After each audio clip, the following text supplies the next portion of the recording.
Nous étions assis sur une pierre tombale abandonnée, vieille de 3 siècles, par une fin d'après-midi d'automne, dans le vieux cimetière d'Arkham, et l'indicible occupait nos pensées, les yeux fixés sur le saule géant de ce territoire réservé aux morts, dont les puissantes racines puis le tronc avaient presque englouti une dalle indéchiffrable.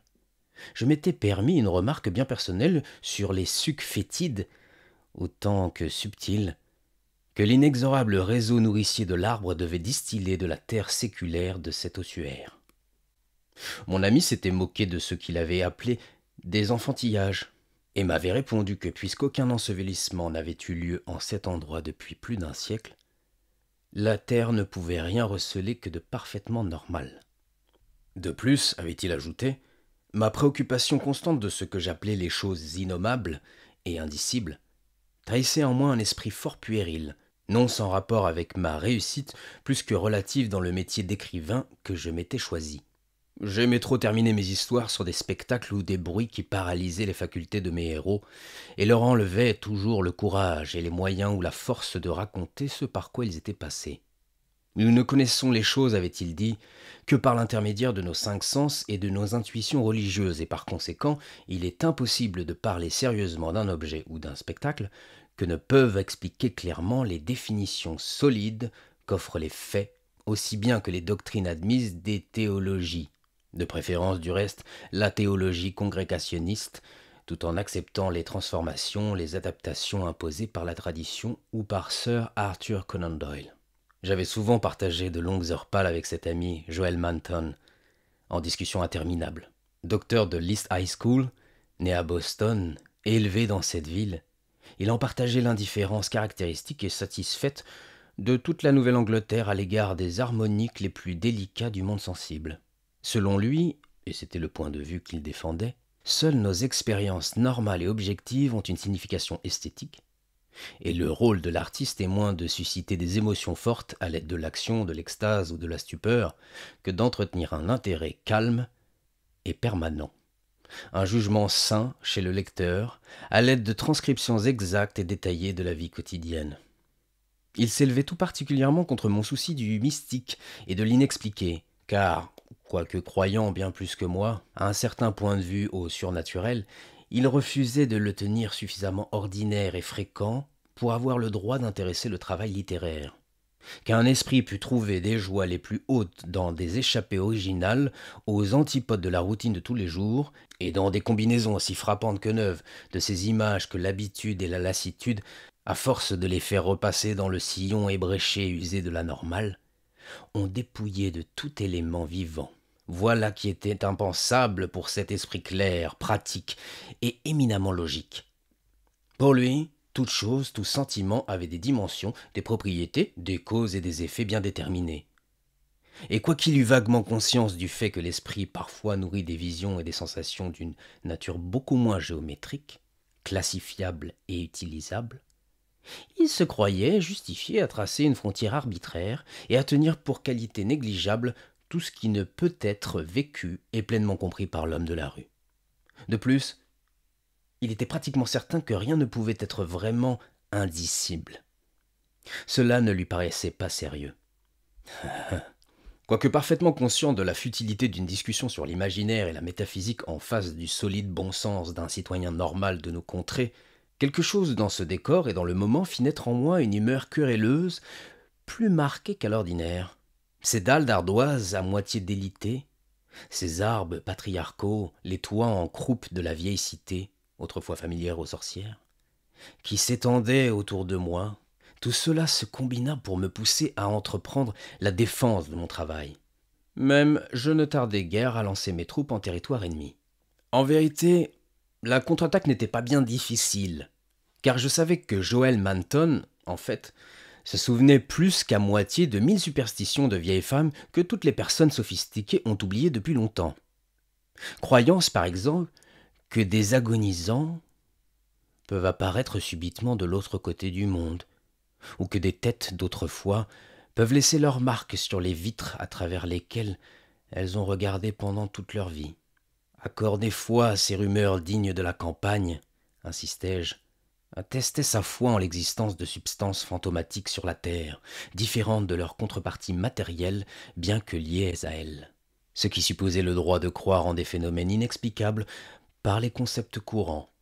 Car si un homme mort peut transmettre son image tangible et visible de l'autre côté du monde, ou lui faire enjamber le cours des siècles, comment serait-il absurde d'imaginer que des demeures abandonnées peuvent être peuplées de choses bizarres, mais sensibles, ou que les vieux cimetières bruissent de l'intelligence terrible et désincarnée des générations disparues.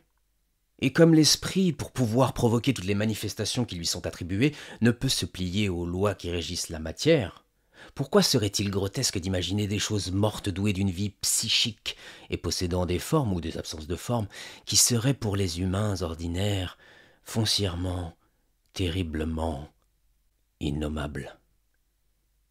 Le bon sens opposé à ces notions, déclarai-je à mon ami, non sans quelque chaleur, n'est qu'une méprisable et pitoyable absence d'imagination et de souplesse mentale. Le crépuscule maintenant avait étendu sur nous son manteau d'ombre, mais ni Joël ni moi n'éprouvions le besoin ou l'envie d'arrêter cette discussion. Manton paraissait toujours aussi insensible à ce que je lui disais, et plus que disposé à me réfuter, animé comme il l'était par cette confiance en sa propre opinion, responsable, en grande partie, de sa réussite dans sa carrière d'enseignant. Et moi, de mon côté, j'étais trop certain de ce que j'avançais pour craindre la défaite. L'obscurité s'approfondissant, les lumières commencèrent à scintiller derrière quelques-unes des fenêtres au loin. Mais nous ne bougions pas. Nous étions, soit dit en passant, fort bien assis sur notre tombe, et je savais que mon ami, prosaïque comme il était, ne s'inquiéterait pas de la profonde fissure ménagée dans l'antique assemblage de briques, pétries par les racines, qui se trouvait juste derrière nous, non plus que de la dense obscurité que valait à l'endroit la proximité d'une bâtisse du XVIIe siècle, branlante et déserte, dressée entre nous et la rue éclairée la plus proche. Donc, dans la nuit, près de cette fosse à demi ouverte, et de cette maison sans occupant, nous parlâmes de l'indicible. Et lorsque mon ami eut fini, en riant, de réfuter mes arguments, je lui dévoilai les preuves incroyables sur lesquelles j'avais bâti la nouvelle qui avait à ce point excité son hilarité. Ce récit, je l'avais appelé « La fenêtre d'en haut », et il avait paru dans le numéro de janvier 1922 de Whispers. En nombre d'endroits, et surtout dans le sud et près de la côte Pacifique, on avait dû retirer des stands les exemplaires de cette publication, à la suite de plaintes pusillanimes, mais malheureusement nombreuses. En Nouvelle-Angleterre, on ne s'était pas laissé impressionner. On s'était contenté de lever les épaules de ce qu'on avait appelé mes extravagances. Tout d'abord, avait-on dit, la chose était biologiquement impossible. Ce n'était qu'un de ces contes de vieilles femmes qu'on se chuchote dans les campagnes et que Cotton Mather avait été assez crédule pour inclure dans ses Magnalia Christi Americana, ouvrage grotesque d'ailleurs. Du reste, les preuves étayant ce récit étaient si faibles et si douteuses que même Mather n'avait pas osé désigner clairement la localité où était censée s'être passée cette histoire, à donner le frisson. Quant à la suite que j'avais donnée à ce récit, elle était parfaitement invraisemblable. Elle trahissait tout simplement l'écrivaillon travaillé par une imagination surchauffée et hanté par la spéculation systématique. Mather avait seulement dit que cette chose était née, mais il fallait vraiment n'être qu'un misérable amateur de sensationnel pour avoir songé à la faire grandir et regarder, la nuit, par les fenêtres des gens, et se cacher dans la mansarde d'une maison, en chair et en os, pour que finalement, des siècles plus tard, un être humain la distingue à une fenêtre, et soit par-dessus le marché incapable de décrire ce qui a fait soudainement blanchir ses cheveux. Tout cela n'était que de la bouillie pour les chats. Et mon ami Manton ne m'avait guère caché son avis. Mais je lui racontai que j'avais découvert dans un vieux journal intime tenu entre 1706 et 1723, retrouvé par moi, dans des papiers de famille à moins d'1 mille de l'endroit où nous étions assis en ce moment. Je lui dévoilai donc la réalité indiscutable des cicatrices qui marquaient la poitrine et le dos de mon ancêtre, et que décrivait ce journal. Je lui parlais aussi des craintes qui s'étaient répandues à cette époque dans la région. Les générations se les étaient transmises, et je lui parlais de la folie nullement mystique qui avait emporté le jeune homme qui, en 1793, avait pénétré dans une maison abandonnée pour y examiner les traces qu'il y soupçonnait. Ça avait été une affaire assez horrible. Rien d'étonnant si l'âge puritain du Massachusetts fait encore frissonner les étudiants sensibles. On connaît tellement mal ce qui se cachait alors derrière ces apparences, et le peu qu'on en connaît, c'est une puruleuse, hideuse, putride, révélée à la faveur des aperçus vampiriques qui en sont parfois offerts. La terreur, plus que devinée derrière l'empire des sorcières, jette un jour horrible sur ce qui peut germer dans le cerveau torturé de l'homme. Mais cela n'est encore qu'un détail insignifiant. Il n'y avait pas de beauté alors. Il n'y avait pas de liberté. Ce qui nous reste de l'architecture et des objets de la vie quotidienne en ce siècle en témoigne, ainsi que les sermons venimeux de ces prêtres hargneux. Nous savons que ce qui se cachait à l'intérieur de cette camisole d'acier rouillé, c'était hideur aphasique, perversion sans fin et diabolisme vrai. Là, vraiment, se situa l'apothéose historique de l'innommable. Cotton Mather, dans son anathème, au démoniaque tome 6e de ses œuvres que personne ne doit lire la nuit tombée, n'a pas mâché ses mots. Aussi inflexible qu'un prophète, plus ferme dans son laconisme que nul n'a pu l'être depuis son temps, il dénonce la bête qui avait donné naissance à ce qui était plus qu'une bête et moins qu'un homme, la chose à l'œil douteux, et l'être pitoyable, hurlant et ivre qu'on avait pendu, parce que lui aussi possédait cet œil incertain. Cela, il le dit sans détour, mais sans laisser toutefois deviner ce qui s'est passé par la suite. Peut-être qu'il n'en savait rien, mais peut-être aussi que, le sachant, il n'a rien osé en dire, et d'autres l'ont su qui n'ont rien osé en dire. Rien ne donne la raison de ces murmures tenaces, de ce verrou fermant la porte de l'escalier menant à la mansarde de cette demeure d'un vieillard sans enfant, brisé, amer, celui qui avait dressé une dalle d'ardoise vierge près d'un tombeau. Et pourtant, ce que l'on devinait derrière ces faits et légendes, assez vagues, suffisait à refroidir le sang le plus profond. Tout se trouvait dans ce journal antique que j'ai découvert. Tous les sous-entendus furtifs, tous les comptes rendus secrets de choses à l'œil souillé aperçus derrière des fenêtres par des nuits sombres, ou dans les champs déserts près des bois. Ce quelque chose qui s'empara de mon ancêtre dans une sombre allée au creux d'un val, qui lui laissa ses traces de cornes sur la poitrine et de griffes sur le dos. Et lorsqu'on examina les empreintes laissées par la chose dans la poussière remuée, on y découvrit des marques mélangées de sabots fourchus et de pattes vaguement anthropoïdes. Un jour, un messager du service postal relata qu'il avait vu un vieil homme qui pourchassait en criant une chose effrayante, boiteuse et sans nom sur Meadow Hill, aux heures vagues qui précèdent l'aube, et nombreux furent ceux qui le crurent. Aucun doute on raconta des choses bien bizarres par cette nuit solitaire de 1710 sur ce vieil homme sans enfant et brisé lorsqu'on l'enterra dans la crypte derrière sa propre maison, en face de la dalle d'ardoise sans inscription. On ne déverrouilla jamais la porte allant à la mansarde, et on abandonna toute la maison comme elle était, vide et redoutée. Et par la suite, chaque fois qu'on entendait des bruits venant de cette maison, on se parlait tout bas, on tremblait, avec l'espoir que le verrou de l'escalier tiendrait bon.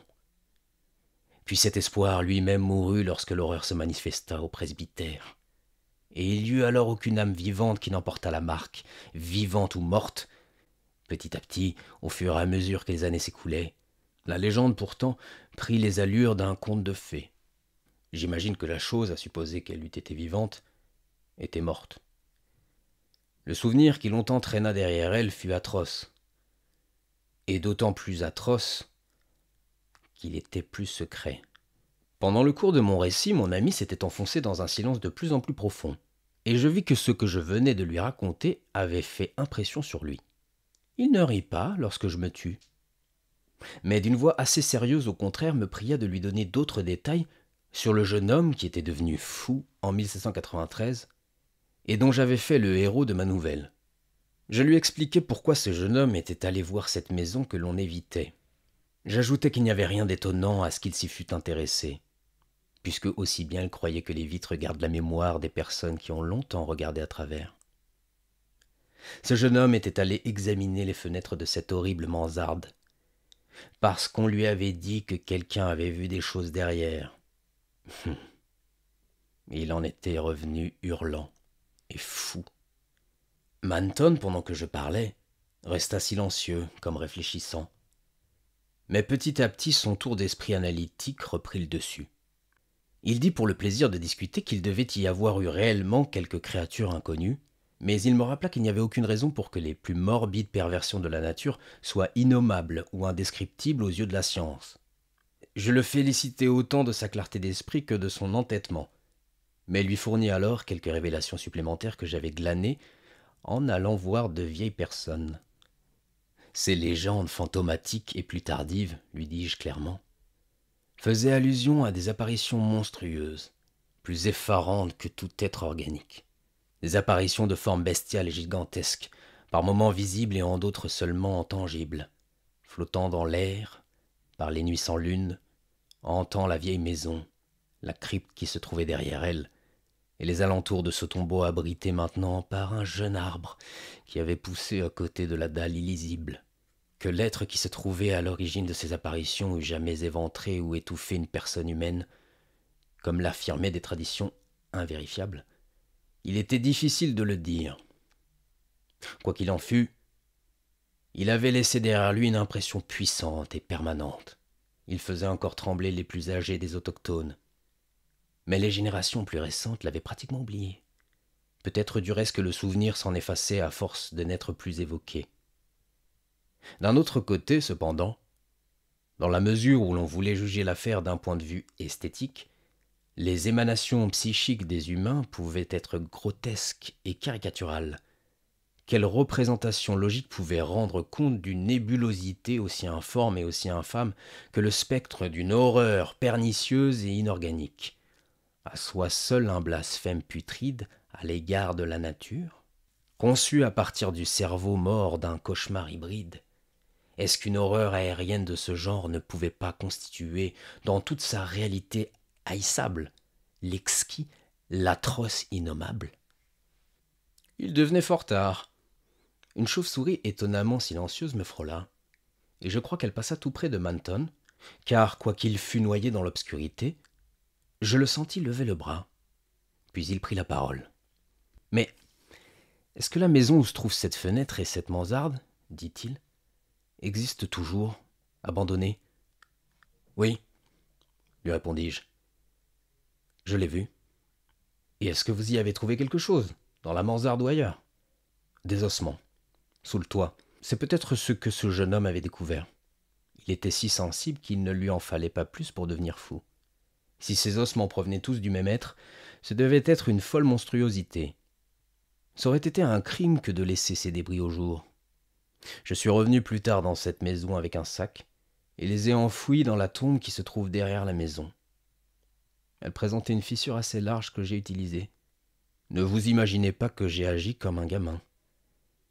Si vous aviez vu ce crâne, il avait des cornes longues de 10 centimètres et en même temps une mâchoire assez proche de la vôtre ou de la mienne. J'avais réussi, enfin. Enfin, je sentais Manton qui s'était rapproché de moi, frissonner pour de bon. Mais sa curiosité était plus aiguillonnée que jamais. Et les vitres des fenêtres? Oh, il n'y en avait pas une seule. Une des fenêtres avait perdu son cadre. Aucune des autres n'avait conservé la moindre trace de vitre. Vous savez, ces petits carreaux comme on en faisait autrefois, ces croisillons, avaient déjà disparu en 1700. À mon avis, il y avait plus d'un siècle que ces vitres avaient été brisées. C'était peut-être l'œuvre de ce jeune homme dont je vous ai parlé. À condition qu'il soit monté jusque-là. Manton réfléchissait. J'aimerais bien voir cette maison, Carter. Où se trouve-t-elle? Vitre ou pas vitre, j'aimerais bien la visiter un petit peu. Et aussi la tombe où vous avez caché ces ossements. Et aussi cet autre tombeau qui ne porte pas d'inscription. Tout cela doit être quelque peu terrifiant. Vous les avez vus avant que la nuit tombe? Mon récit avait été plus efficace que je n'avais cru, car à ces paroles, à cet effet assez innocent, Mon ami sauta en l'air, s'écartant brusquement de moi, et poussa une sorte de cri octant qui traduisait parfaitement son état d'esprit. Ce fut un cri bizarre, et d'autant plus bizarre qu'on y répondit. En même temps que l'écho s'en apaisait, j'entendis comme un craquement dans l'obscurité dense, et compris tout de suite que c'était une fenêtre à croisillon qui s'ouvrait dans la vieille maison qui nous abritait de son ombre. Comme toutes les autres embrasures étaient depuis longtemps sans battant, je sus aussitôt que c'était la fenêtre démoniaque de la mansarde, la fenêtre sinistre et sans vitre qui venait de grincer. Puis tomba sur nous un courant d'air glacé mais violent et délétère, provenant de cette même direction inquiétante, qui fut suivi d'un hurlement perçant poussé juste à côté de moi, toujours assis sur cette tombe abandonnée et pernicieuse où dormaient un homme et un monstre en un seul être. Une seconde plus tard, j'étais chassé de mon siège macabre par la poussée affolante d'une entité invisible, mais d'une taille qui devait être gigantesque, et d'une nature impossible à préciser. Oui, je fus balayé comme une feuille, et je me retrouvai étalé sur le ventre, sur le terreau, travaillé par la circulation silencieuse des racines d'arbres. Dans ce cimetière inhumain, tandis que de la tombe elle-même s'élevait un vacarme sourd de respiration étranglée et tourbillonnante, à un point tel que mon imagination peupla aussitôt l'obscurité pourtant impénétrable des légions dantesques de damnés informes et impensables. Il eut comme un maelstrom d'un vent desséchant, glacé, puis comme un fracas de briques et de maçonnerie qu'on ébranlait. Mais heureusement, j'avais perdu conscience avant d'être en état de me rendre compte de la signification de ces bruits. Manton, quoique plus petit que moi, possède plus de résistance physique. Tous deux nous rouvrîmes les yeux presque au même moment, bien que ses blessures fussent beaucoup plus graves que les miennes. Nos lits se touchaient, et quelques secondes après avoir repris connaissance, nous savions que nous étions au St. Mary's Hospital. Des médecins faisaient un demi-cercle autour de nous, animés d'une curiosité intense, avides de réveiller notre mémoire, et tous prêts à nous raconter ce qui nous était arrivé. C'était ainsi que nous entendîmes parler de ce fermier qui nous avait trouvés tous les deux dans un champ isolé de l'autre côté de Meadow Hill, à 1 mile du vieux cimetière, à l'endroit où s'était élevé autrefois, paraît-il, un abattoir. Manton avait sur la poitrine 2 blessures fort vilaines, avec des coupures et des griffures moins profondes dans le dos. Quoique moins gravement, j'étais néanmoins couvert de marques et de contusions dont la nature était inexplicable. On y trouvait même l'empreinte d'un sabot fourchu. De toute évidence, Manton en savait plus long que moi, mais il ne dit absolument rien au médecin stupéfait et passionné, tant qu'on ne lui eût pas dit au juste ce que nous avions. Alors il déclara que nous avions été chargés par un taureau vicieux. Mais comment aurions-nous pu préciser où l'animal se trouvait? Quoi qu'il en soit, quand les médecins et les infirmières nous eurent quittés, je lui soufflai cette question d'une voix blanche. « Mais Seigneur, Manton, qu'est-ce que c'était donc? Ces cicatrices, est-ce que c'était ça ?» Et j'étais trop épuisé pour sauter de joie lorsqu'il me répondit à mi-voix, ce qui ne m'étonna pas tellement. Non, cela n'avait aucun rapport. C'était partout, une sorte de gélatine, de gelée, et qui pourtant avait des formes. 1000 formes horribles, dépassant toute description. Il y avait des yeux, et une souillure. C'était la fosse, c'était le maelstrom. C'était l'abomination ultime. Carter, c'était l'indicible. C'était l'indicible.